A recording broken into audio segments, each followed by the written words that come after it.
তোমরা সবাই কেমন আছো? আশা করছি ভালো আছো, আমিও খুব ভালো আছি। Welcome to Bengali blogger Sonali. Welcome একটা নতুন ভিডিও নিয়ে। তো এসে পড়েছি, ভাত আমার হয়ে গেছে আর আলু পোস্ত করেছি আর পুঁই শাক দিয়ে সর্ষে বাটা দিয়ে চচ্চড়ি করেছি। আর একটা করছি ডাঁটা আর কুমড়ো দিয়ে ডাল। এই ডালটা যে একবার খাবে বন্ধুরা, মুখে লেগে থাকবে আর হাঁড়ির ভাতও সব শেষ হয়ে যাবে। তা চলো দেখাই কিভাবে ডালটা আমি করছি। কড়াইতে আমি ডালটা ভেজে নিয়েছি, মুগ ডাল ভেজে কুকারে দিয়ে দিয়েছি। এর মধ্যে দিয়েছি নুন, হলুদ গুঁড়ো আর জিরে গুঁড়ো, আর সামান্য একটু চাইলে লঙ্কা গুঁড়ো দিতে পারো, কিন্তু ঝাল না দিলেও চলবে। এর মধ্যে দিয়ে এবার কুকারের ঢাকাটা আটকিয়ে দেবো, দিয়ে কিছুক্ষণের জন্য কুকারের স্টিম হবে, ডালটা সিদ্ধ হবে। ততক্ষণে আমি ডাঁটা আর কুমড়োটা কেটে নেবো। করার জন্য আমি ডাঁটা আর কুমড়ো নিয়ে চলে এসেছি। এবার ঝটপট করে কেটে নেবো, আর শাকগুলো রেখে দেবো, আজকে আর করবো না। আর যেহেতু উচ্ছে আলু ভাজা, আলু পোস্ত আর পুঁই শাক করেছি, মানে এই শাকটা আর করবো না। তো চলো ঝটপট করে কুমড়ো আর ডাঁটাটা কেটে ফেলি।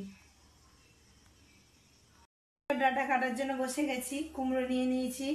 কুমড়োর চোখলাটা ছাড়িয়ে ডুমো ডুমো করে কুমড়োটা কাটতে হবে। আর ডাঁটা তো জানোই কেমন করে কাটতে হবে, মিডিয়াম সাইজ করে। আর প্রথমে কুমড়োটার চোখলা ছাড়িয়ে নিই। কুমড়োটা খুব মিষ্টি একদম। এর আগের কুমড়োটা এনেছিলাম আরও লাল, আর এটা অল্প লাল। এরম সাইজে ডুমো ডুমো করে কাটতে হবে। কিচ্ছু এতে খাটনি নেই, আর কোনো মশলাও কিছু লাগে না, শুধু যে ডালটা বসানোর সময় লাগে, তাহলে ডালের স্বাদটা একটু অন্য ধরনের আছে।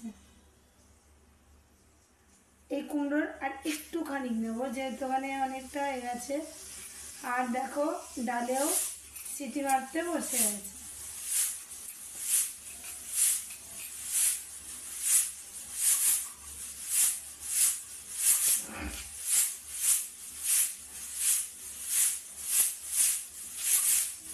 দেখো কুমড়োগুলো কাটা আমার হয়ে গেছে। তবে ডাঁটাটা কাটবো, শাকগুলোকে সব ছাড়িয়ে নেবো। আর ভালো লাগবে না যে শাক রান্না করবো, গরম রান্না করেই চলে যাবো।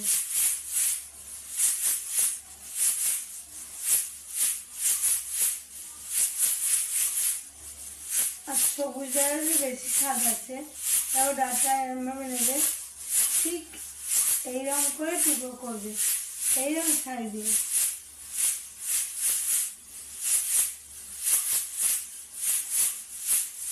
একটু আঁচগুলো ছাড়িয়ে নিচ্ছি, নাহলে রেখে দিয়ে গেলে সেই অনেক হয়ে যাবে। এরকম সাইজে কেটে নেবে। ডাল সিদ্ধ হয়ে গেছে গাঢ় গাঢ়। এর মধ্যে কুমড়ো আর ডাঁটা দিয়ে দিয়েছি। এবার কুমড়ো আর ডাঁটা দিয়ে দুটো তিনটে সিটি মারবো, তাহলেই হয়ে যাবে ডাল। তারপর ফোড়ন দিয়ে দিলেই মুগের ডালের রেসিপিটা তৈরি। তা চলো কুকারের মুখটা আমি আটকে দিই। কুকারের মুখ আটকে চাপিয়ে দিয়েছি। এবার দু তিনটে সিটি মারুক, ততক্ষণ আমি অন্য কাজগুলো রেডি করে নিই। ডাল আবারও সিদ্ধ হয়ে গেছে, সিটি মেরে নিয়েছি। ডালটা ঠিক এইরকম গাঢ় গাঢ় হবে, পাতলা হবে না। নিয়ে নিয়েছি কড়াইতে তেল, এনে দেবো শুকনো লঙ্কা ফোড়ন। এনে শুকনো লঙ্কাও নিয়ে নিয়েছি, তেলের মধ্যে দিয়ে দিলাম। এই ফোড়নের মধ্যে দিয়ে দেবো কালো জিরে। কালো জিরে আমি নিয়ে নিয়েছি, কালো জিরে দিয়ে দেবো। কালো জিরে আর শুকনো লঙ্কা দিয়ে দিয়েছি, ভাজা ভাজা হয়ে গেছে। এবার কড়াইয়ের মধ্যে আমি ডালটা বন্ধুরা, কড়াইয়ের মধ্যে আমি ডাল দিয়ে দিয়েছি। এবার এর মধ্যে সামান্য একটু মিষ্টি দিয়ে দেবে, তাহলে কিন্তু ডালটা সামান্য দু তিনটে চারটে দানা। আর ডালটা আমার হয়ে গেছে, আমি পাত্রে ঢেলে নেবো। একদম এইরকম গাঢ় গাঢ় ডাল হবে, আরও গাঢ় হয়ে যাবে থাকতে থাকতে। আর এই দেখো কুমড়ো আর ডাঁটা দিয়ে ডাল, এই দেখো ঠিক এইরকম গাঢ় গাঢ় হবে। এটা ভাত দিয়ে দারুণ লাগে, রুটি দিয়ে, পরোটা দিয়ে খুব সুন্দর লাগে।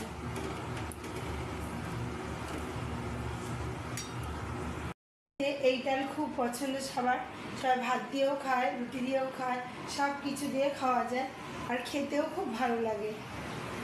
তো চলো ডালটা ঢেলে নিই।